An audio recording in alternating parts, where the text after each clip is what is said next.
Rising tension in Minneapolis as demonstrators and agitators continue confronting and attempting to obstruct federal immigration enforcement. And it all comes as the investigation into Minnesota's fraud scandal grows even wider and deeper. Our Washington insider, Armstrong Williams, joining us now to discuss some of the big headlines on the Hill. Good morning to you, sir. We want to start off in Minnesota and really what's happening there. What do you make of the narrative that's coming out from some media outlets and also these agitators who continue trying to block law enforcement, which, as we know, will always be a losing battle?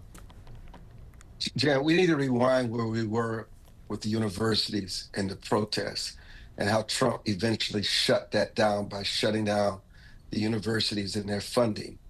99% of the time, law enforcement don't commit these kind of intense where you shoot someone with a kill shot. And the narrative has become condemnation of law enforcement, condemnation of ICE. And what we don't realize is that these agitators, this dark hand that fuels this, have found another reason to divide and cause chaos in American cities. And so that has become our narrative. They have an agenda. They know they cannot destroy us by might, but they can destroy us within. And we're beginning to see this again because they've got something else to focus on. You never hear them protest when law enforcement or someone like that is killed. They only protest when it suits their agenda. And so we have to be very careful with the coverage and really do a deep dive on what's actually going here. This is the undermining of America. And also the undermining of law enforcement, because we also have to protect our law enforcement that's out there risking their lives every single day. This is one of the hardest jobs, as you and I both know, for them. It's a fact. And this was all as a result of billions of taxpayer dollars in the state that were stolen in this massive fraud scheme that authorities are now uncovering was much larger in scope. And officials say in many of these cases it was illegal Somali immigrants who headed these operations, including that infamous Quality Learning Center, which we're looking at right now, the focus of that video by citizen journalist Nick Shirley. Why do you think this fraud was allowed to go on for so long there in Minnesota? Jan, let's go back again. Let's rewind. What do you think AID was doing? What do you think these NGOs were doing? Funding terrorism. What do you think their agenda is? Their agenda is that they believe their morality is right, their righteousness is right. Tim Walz and Ilhan Omar had no issue funding terrorist organizations, funding these Somalis with America's money. They felt they deserved it. No one was going to say anything because when the whistleblowers did, they were fired.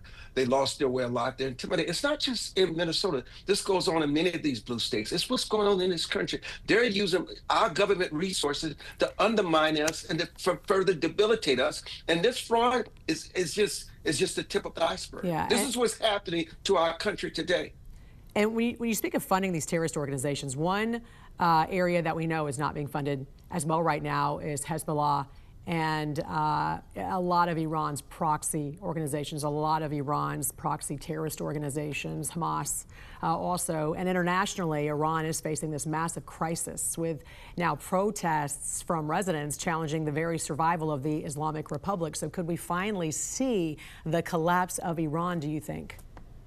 You know, who better to tell the story of how people who live under these regimes every day than the people that are there who protest and rising up? They can say whatever about Trump encouraging this. You can say whatever you want to say about Iran. But Iran days are numbered. The Ayatollah's days are numbered. You just heard Hamas announce that they will not form a government in Gaza. They're going to turn to an independent Palestinian Authority. I mean, Hezbollah, Hamas, ISIS, they're losing their power. Why? Because the things that would support them, like Venezuela oil, Venezuela arms through Russia and China, those things have been disruptive. Criticize Trump all you want, but he's destroyed the very networks, deep-seated networks that wants to determined to destroy America, and he has turned them on their head, and they're collapsing within. And there's a lot more to come with Iran, as we know, this week. Now, Iran says they want to come to the negotiating table, so we'll see how that plays out. A lot happening in Washington. Armstrong, always great to talk to you, sir. Thanks for joining us this morning. Thank you, Jan. Tensions are running high in downtown Austin following an anti-ICE protest that organizers say led to multiple arrests. Tonight, those organizers are demanding accountability. CBS Austin's Farrah Walton is live outside of the Travis County Jail. Farrah, what can you tell us about the situation? Well, Adela, members of Dare to Struggle Austin tell me they've been camping outside the Travis County Jail since 9 last night. And in a press conference this afternoon, they talked about what they're calling a brutal police response at last night's anti-ICE protest. Organizers say more than 100 people gathered last night in front of the J.J. Pickle Federal Building downtown to protest the killing of Renee Nicole Good, who was shot by an ICE agent in Minneapolis, Minnesota. The group says the Texas Department of Public Safety and the Austin Police Department brutally cracked down on protesters. They say officers charged into the crowd with bikes and fired pepper spray pellets into the crowd. Organizers say at least 7 people were arrested, including one person who they say was detained after the protest had ended while walking to their car. Now, the confrontations followed hours of escalating tensions between protesters and law enforcement, and when demonstrators were blocking traffic at a busy downtown intersection. What would you say to people who thought that maybe it wasn't okay that you guys went and blocked Congress and 6th Street? I think that it's definitely not okay that people are dying in detention centers and getting shot by ICE agents. That's what's important, not traffic. Meanwhile, Governor Greg Abbott responded to last night's protest on social media, writing Texas is not Minnesota and saying Texas DPS would not put up with defiant protesters. In a statement, he tells CBS Austin federal, state, and local law enforcement officers have the right to defend themselves while carrying out their lawful responsibility. Now, organizers tell us they haven't had much contact with the arrested protesters, but know that some of them have been in contact with lawyers. Reporting live in Austin, Farrah Walton, CBS Austin News. Multiple people who were detained by Austin police in Saturday's protest against ICE are now out of jail tonight. Some of them gathered downtown at a vigil for Renee Good, who was shot and killed by an ICE officer in Minneapolis on Wednesday. CBS Austin's Vinny Martirano is live at the Travis County Jail after speaking with one of the detainees. Vinny, what can you tell us about his experience? What did he say?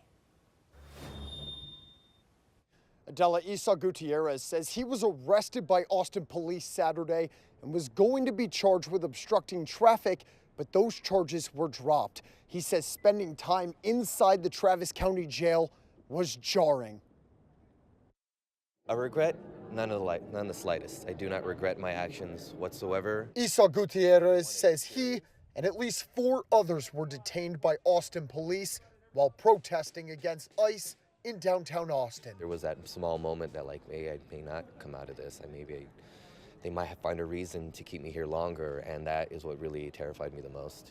Saturday night, a group of demonstrators marched to the intersection of East 6th Street and Congress Avenue, blocking traffic.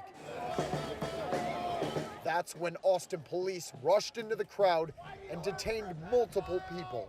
I know it was hours, but it felt like days in a room where there was no windows. A light that was always on and slightly flickering was really affecting my mental health. Gutierrez says he was in jail for a few hours, but he doesn't remember exactly for how long or when he was released. He says he was arrested on charges of obstructing traffic, but they were dropped. Today, he was greeted by many people waiting for him outside the Travis County Jail. It filled me with joy, and most importantly, it filled me with strength. And it reminded me that what I did wasn't in vain. Gutierrez and around 25 others came to a vigil in front of the Travis County Jail to honor Renee Good and Keith Porter, 2 people who were killed by ICE agents this year in Minnesota and in Portland. One of the organizers, Z, says it's important for people in Austin to stand together. To see that I'm not the only one angry, I'm not the only one upset, I'm not the only one that feels the way I do about this, it was very relieving. Now, earlier you could hear people a part of this vigil yelling into the Travis County Jail for the people who were still being held in there, saying, "We love you," and sharing what time it was and what the date was. We reached out to Austin Police and the Travis County Sheriffs for more details on some of these arrests made last night, but did not hear back. Reporting live in downtown Austin, Vinny Martirano, CBS Austin News. People are coming together in this moment. ICE has been appointed to now be judge, jury, and executioner. That is not how we keep our communities safe. Hundreds gathering for a vigil at Terry Shrunk Plaza in downtown Portland tonight to, as they put it, honor the victims and survivors of ICE and Border Patrol violence. The vigil follows that shooting involving federal officers here in Portland, as well as the fatal shooting we saw in Minneapolis by ICE agents the day prior. That claimed the life of 37-year-old Renee Good. And now, K2's Jennifer Singh joins us live in studio after attending that vigil. And Jen, a large emotional turnout there tonight. What else can you tell us about it? Well, Barry, tonight's vigil was all about asking for accountability and justice for federal agents following the shootings in Portland and in Minneapolis. We heard from a number of speakers of local advocacy groups, as well as from city and state leaders who say they're ready to put up a fight. No more waiting, please take action. No more waiting, please take action. Terry Shrunk Plaza in downtown Portland, crowded Saturday night, honoring the victims and survivors of ICE and Border Patrol violence. My people, we are ready. The event starting out in song, community members then reading out victim impact statements of Portlanders who have directly been impacted by the recent actions of federal officers. Our mission is to tear down the legal barriers that prevent our neighbors from participating fully in our community. Among those in attendance, City Councilor Candace Avalos, Congresswoman Maxine Dexter, and State Senator Pham. I am tired of watching people get hurt while those in power evade accountability. It's important as an East Portland councilor, after everything we've been through in the last 48 hours, to be present, to offer my words, but also to offer opportunities for action. Local representatives now calling for an independent investigation into Thursday's shooting in East Portland. The Oregon Department of Justice has announced it will look into the shooting, despite the FBI leading the investigation. I think everybody deserves due process before we jump to allegations that are often rooted in racist misconceptions. Audience members and event organizers echoing the demand for impartial answers. We want a local investigation here into what happened in the shootings. We stand with communities across the United States who are facing similar threats. Rounding out the evening, the passing of a flame, a signal of unity. Guard our feet and guide our hearts on. With our strength we testify. And now, even though we have since learned from DHS and Portland police that the two people shot in Thursday's shooting are tied to the Venezuelan gang Tren de Aragua, everyone I spoke with today tells me they believe the two still have a right to due process. Live in the studio, Jennifer Singh, K2 News. Jennifer, thank you. And as she mentioned, both the men and woman shot by federal agents on Thursday have criminal records in Oregon. Court records that we found show the man, Luis Nino Moncada, has an open DUI case in Washington County and a number of speeding tickets in Multnomah County. DHS says he had a final order of removal. As for the woman, Yorlenes Zambrano Contreras, DHS says she entered the country illegally in 2023 and played an active role in a prostitution ring. They say that she was also involved in a July shooting in Portland, but did not say how. DHS also says, and Portland Police Chief Bob Day confirms, both have some connection to the Venezuelan gang Tren de Aragua. Also, court records show a judge granted Nino Moncada a protective order against Zambrano Contreras less than 2 months ago in late November after he told the court that she hit him with her car.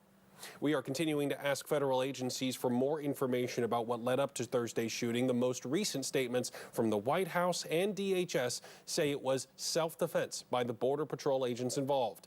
A White House spokesperson told us two criminal illegal aliens, including a Tren de Aragua member with a final order of removal, attacked Border Patrol. This will not deter the administration from conducting lawful operations. Instead, it affirms the need to continue to keep Americans safe. Meanwhile, the Department of Homeland Security says there is a larger issue, saying our law enforcement officers are on the front lines, arresting terrorists, gang members, murderers, pedophiles, and rapists. They are facing a 1,300% increase in assaults against them, a 3,200% increase in vehicular assaults against them, and an 8,000% increase in death threats against them. The violence must end.